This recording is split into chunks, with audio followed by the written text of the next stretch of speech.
데살로니가 전서 3장 9절에서 13절 말씀. 오늘 말씀은 주의 강림을 준비하자라는 말씀으로 은혜를 나누겠습니다. 오늘부터 강림절이 시작되었어요. 강림절은 성탄절이 되기 4주 전부터 예수 그리스도가 오심을 기다리는 절기입니다. 이 절기 동안에 우리가 구주 강림을 기대하면서 예수를 더욱더 맞이하고 또 우리가 세상을 이기는 자가 되고 심판과 구원의 주로 오시는 예수님을 기다리면서 경건과 또 감사와 기쁨으로 준비하는 여러분 되시기를 주님의 이름으로 축원합니다. 오늘 본 말씀은 바울이 데살로니가 교회에 보내는 편지예요. 당시에 데살로니가 교회의 성도들은 예수님을 믿는다는 이유 때문에 유대인으로부터 핍박을 받고 있었습니다. 고난 중에 있는 것이죠. 바울이 데살로니가에서 예수 그리스도의 복음을 전할 때에 유대인이 폭동이 일어났어요. 만왕의 왕으로 오시는 예수님의 복음이 유대인들에게는 받아들여지지 않은 것이에요. 그래서 기독교 그리스도인들을 핍박하고 또 바울을 핍박하는 그러한 처지가 되었습니다. 바울뿐만 아니라 데살로니가 교회들이 복음을 받아들였다는 이유 때문에 큰 핍박이 임하게 되자 바울이 데살로니가에서 피신을 하게 되었어요. 베레아로 피신하고 아덴으로 피신할 때마다 이 유대인들이 쫓아다니면서 바울을 핍박한 것이에요. 바울이 짧은 시간에 데살로니가에서 복음을 전했기 때문에 그 복음의 깊이, 믿음의 깊이가 깊지 않을 것입니다. 복음의 씨앗이 뿌려지고 심겨졌는데 피난하게 되자 바울이 걱정이 된 것이에요. 데살로니가에서 많은 분들이 복음을 받아들이고 성도가 되고 또 신앙이 싹트기 시작했는데 이 복음의 씨앗이 싹트기 전에 잘라지지 않을까? 신앙의 위기가 오지 않을까 염려가 됐던 것이에요. 그러나 바울이 직접 가서 다시 데살로니가 교회 성도들을 위로하고 또 격려하고 싶었지만 하나님이 그 길을 열어주시지 않았습니다. 그래서 대신 바울은 자신의 동역자인 디모데를 데살로니가 교회로 보냈어요. 그런데 그 디모데를 보내면서 디모데를 통해서 그곳 교인들이 신앙을 굳건하게 지키기를 바랬고 또 고난을 위로하고 환난을 이길 힘을 주고자 했던 것이죠. 그런데 놀라운 소식이 들립니다. 디모데로부터 전해진 데살로니가 교회의 소식이 바울에게 큰 기쁨을 가져다 줬어요. 오늘 본문 말씀 보면 9절에 보면 너희로 말미암아 모든 기쁨으로 기뻐하니 라고 이야기하고 있습니다. 바울이 염려했던 건 달리 데살로니가 교회 성도들이 너무나도 훌륭하게 신앙생활을 잘하고 있다는 것이에요. 데살로니가 교회가 성도들이 핍박과 환난 가운데 믿음과 사랑의 실천이 본이 되었어요. 그래서 그들의 신앙은 그 지역뿐만 아니라 근방에 있는 지역까지도 칭찬의 본이 된 그러한 교회가 되었다는 것이에요. 목회자가 있어서 성도들이 믿음 생활 잘하고 또 신앙의 본이 되는 삶을 사는 것이야말로 그것을 지켜볼 때 얼마나 보람이 되고 기쁜지 몰라요. 아마 바울의 마음이 그랬던 것 같습니다. 그래서 성도들을 위해서 목회자는 축복하고 또 감사할 수밖에 없는 것이죠. 2000년의 기독교 역사 중에 기독교가 복음의 꽃을 피우기까지 어렵지 않은 순간들이 없었습니다. 신앙의 과정은 늘 힘들어요. 한 영혼이 구원받기 위한 것이 그 과정이 얼마나 힘든지 몰라요. 기독교의 신앙 자체도, 기독교의 역사 자체도 그렇습니다. 그런데 하나님께서 2000년이 넘게 기독교가 부흥하게 하셨어요. 그럼에도 불구하고 왜 신앙이 이렇게 어려운가? 왜 믿음의 역사가 이렇게 고통스러운가? 우리가 그것을 한번 돌이켜 볼 수 있어야 돼요. 왜 그렇습니까? 하나님을 대적하는 사단이 역사하기 때문에 그래요. 사단은 늘 하나님으로부터 우리를 떨어뜨려 가고 우리의 신앙을 꺾으려 하기 때문에 우리의 믿음을 지켜나가는 것이 그렇게 어려운 것입니다. 우리나라 기독교 역사만 보더라도 부활 말에 처음 선교사들로부터 신앙이 들어왔을 때에 얼마나 많은 핍박이 있었는지 몰라요. 많은 선교사들이 순교를 당하고 또 많은 성도들이 죽임을 당했습니다. 일제 감정기에도 마찬가지예요. 천황에게 절하지 않는다는 이유 때문에 교회는 핍박의 대상이 되었어요. 또 6.25 때에도 교회는 많은 교회들이 핍박을 받고 교회가 불이 타기도 하고 성도들이 죽임을 당했어요. 우리나라의 기독교 역사뿐만 아니라 현재도 아프리카나 무슬림 국가에서는 여전히 기독교인들은 핍박의 대상이 되고 있습니다. 세계의 모든 역사가 그것을 증거하고 있어요. 그런데 세계의 어떤 종교도 이렇게 당하지 못하는 핍박과 고난이 기독교에게 철저하게 가해지고 있다는 것이에요. 그것은 우리의 믿음이 단순한 종교가 아니라 영적인 전쟁이기 때문에 그런 줄 믿으시기 바랍니다. 우리가 지금 평안히 하나님을 믿는 것 같지만 여전히 우리는 공격받고 있어요. 사단은 하나님으로부터 우리를 떨어뜨리기 위하여 가진 방법을 통해서 우리를 핍박하고 사단의 괴계와 방법을 통해서 우리의 신앙을 무너뜨리고 있다는 것입니다.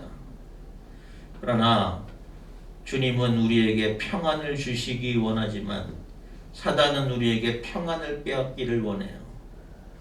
나로 믿음과 신앙을 멀어지게 하는 사단의 괴계가 무엇인지 우리는 날마다 영적으로 진단해 봐야 됩니다. 그래서 담대히 이겨내고 승리할 수 있는 여러분 되시기를 주님의 이름으로 축원합니다. 우리의 믿음은 끊임없는 도전을 받고 있어요. 코로나 전에도 기독교가 대한민국에 얼마나 많은 영향을 줬는지 몰라요. 교육과 의료와 복지와 그 많은 것에서 우리나라 국가 발전에 도움을 줬지만 믿지 않는 사람들은 기독교를 미워해요.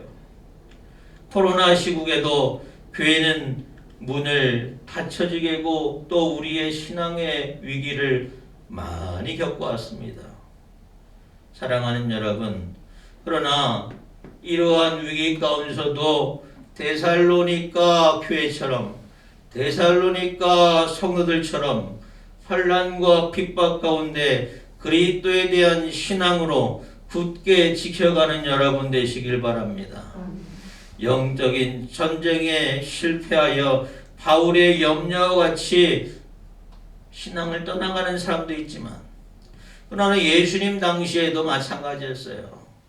예수님 당시에도 예수님이 말씀을 전하셨지만 영적인 귀가 있는 사람들은 듣게 되고 영적인 귀가 닫혀 있는 사람들은 듣지 못했어요.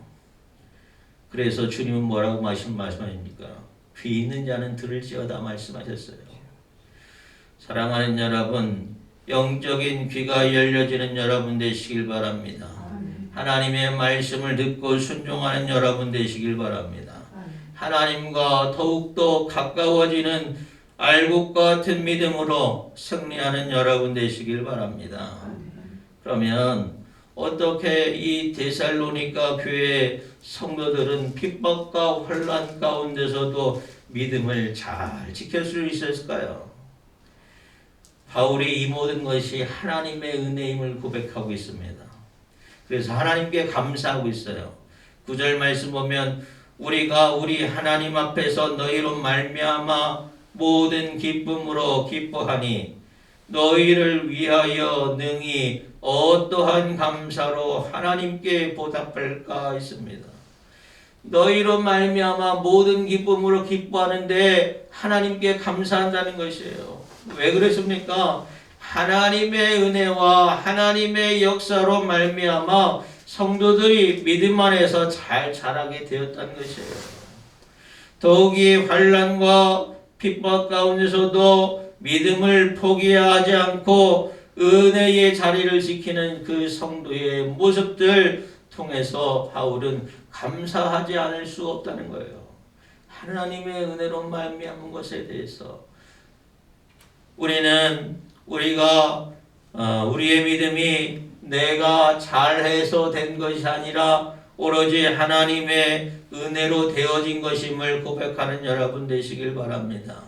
환난과 어려움 가운데서도 내가 신앙을 지킬 수 있었던 건 뭐예요? 하나님의 은혜로 말미암은 거예요.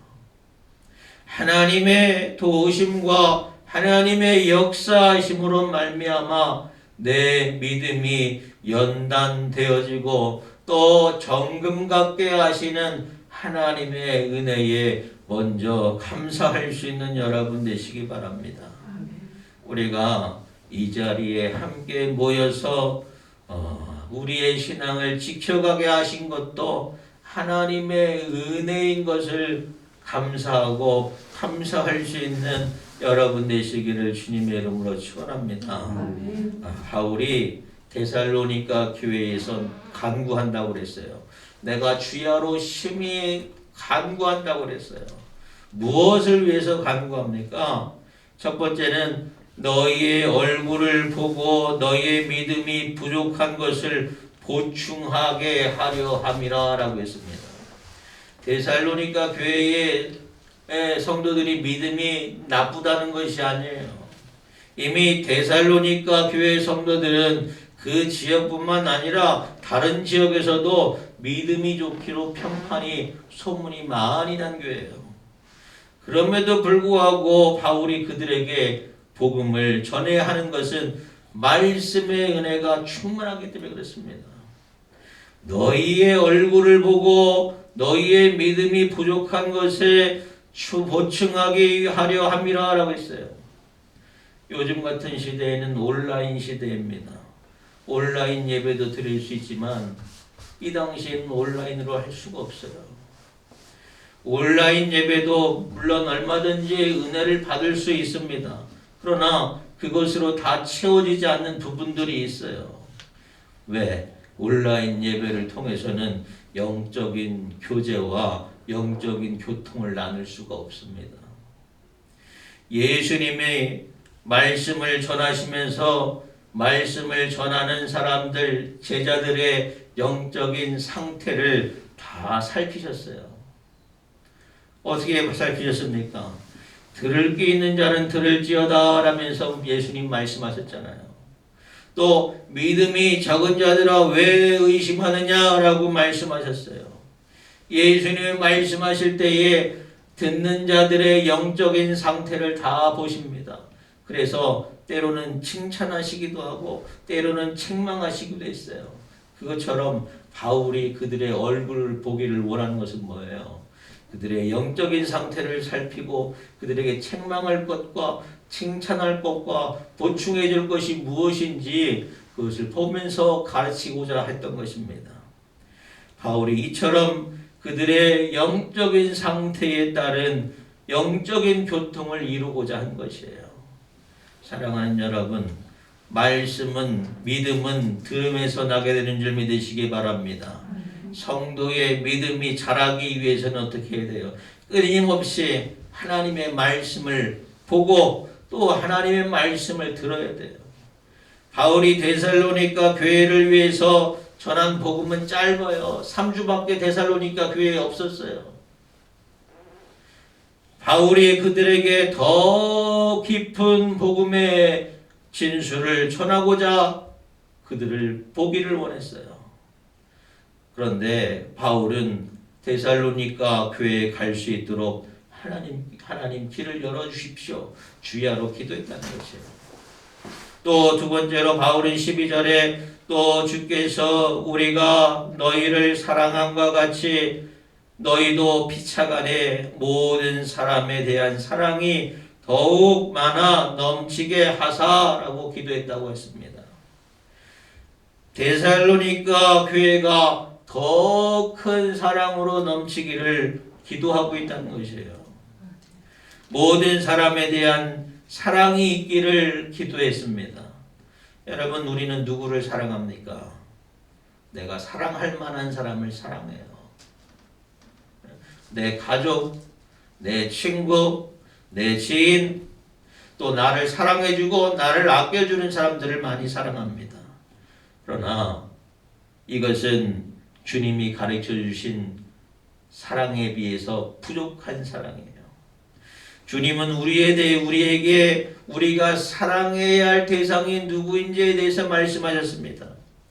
마태복음 5장 43절에서 44절 또 내 이웃을 사랑하고 내 원수를 미워하라 하였다는 것을 너희가 들었으나 나는 너희에게 이르노니 너희 원수를 사랑하며 너희를 박해하는 자를 위하여 기도하라고 말씀하셨어요. 데살로니가 교회 성도들이 유대인들에게 핍박을 받았을 때에 그들에 대한 원망의 마음이 있었고 그들에게 미워하는 마음이 있을 거예요. 그러나 주님은 뭐라고 하시느냐? 그들도 원수도 불쌍히 여기는 마음, 원수도 사랑하는 마음, 영혼을 사랑하는 마음으로 너희가 큰 사랑을 갖기를 원하는 것이에요. 사랑하는 여러분, 우리도 때로는 우리가 사랑하는 사람만 사랑할 때가 있어요. 그러나 주님이 가르쳐 주시는 사랑은 그 사랑에 제한이 없습니다. 하나님도 우리가 죄의 종이었을 때에, 우리가 하나님과 원수였을 때에 우리를 사랑하셔서 구원에 이르게 하셨던 것처럼 우리가 큰 사랑을 받았음을 깨달아야 돼요. 우리가 받은 바 사랑대로 우리도 사랑해야 하는 것이 마땅함을 믿으시기 바랍니다. 받은 사랑에 대한 깨달음이 큰 자는 더 크게 사랑할 수가 있어요. 날마다 하나님 아버지 앞에서 극진하신 사랑을 받았고 예수 그리스도의 십자가의 사랑을 받은 우리가 내가 받을 수 없는 사랑을 받았음을 깨닫고 나도 사랑을 실천할 수 있는 여러분 되기를 축원합니다. 아직도 우리는 어쩌면 내 마음속에 용서되지 못하는 사람이 있을 수도 있어요. 그것조차도 사랑할 수 있는 믿음과 신앙이 되시기를 주님의 이름으로 축원합니다. 이것이 하나님께서 우리에게 가르쳐 주신 사랑이에요. 이렇게 할 때에 우리는 우리 하나님 앞에서 거룩함에 흠이 없게 되어지는 줄 믿으시기 바랍니다. 우리의 거룩함은 하나님 앞에서 믿음과 또 소망과 사랑의 삶을 충실히 살아갈 때에 흠없게 되어지는 것이에요. 바울이 데살로니가 교회에 편지하시면서 마지막에 뭐라고 합니까? 주님이 재림하실 때에, 주님이 강림하실 때에, 주님이 다시 오실 때에 너희가 흠없는 성도가 되기를 원했어요. 너희가 흠없는 성도가 되기 위해서 너희의 믿음을 더욱 굳건히 할 뿐만 아니라 너희 사랑도 풍성하게 사랑하게 되기를 원한다고 바울은 간구하고 있는 것입니다. 사랑하는 여러분, 오늘 우리는 이 말씀 가운데 우리의 삶과 신앙 가운데 적용해야 될 부분이 있어요. 나의 믿음은 어떠한 믿음인가? 또 나의 사랑은 어떠한 사랑인가를 점검해 보시기 바랍니다. 나는 주님 앞에서 흠없이 또 칭찬받을 수 있는 믿음을 소유하고 있는가? 나는 주님 앞에서 부족함이 없는 주님이 가르쳐 주신 사랑대로 나는 사랑하고 있는가? 돌이켜보시길 바랍니다.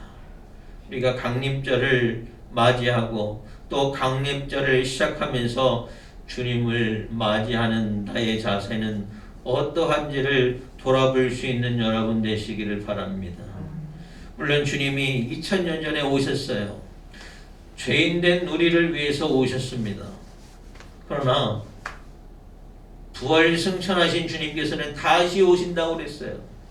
언제 오실지 아직 알 수가 없으나 우리는 다시 오실 주님도 기다려야 하는 줄 믿으시기 바랍니다. 근데 기다림의 자세가 어떻게 돼야 돼요? 다시 오실 주님을 위해서 믿음과 사랑으로 거룩함에 흠없는 성도로 주님을 맞이할 수 있는 여러분 되시기 바랍니다. 다시 오실 주님을 맞이할 때에 부끄럽지 않는 모습으로 주님을 맞이할 수 있는 저와 여러분 되시기를 주님의 이름으로 축원합니다.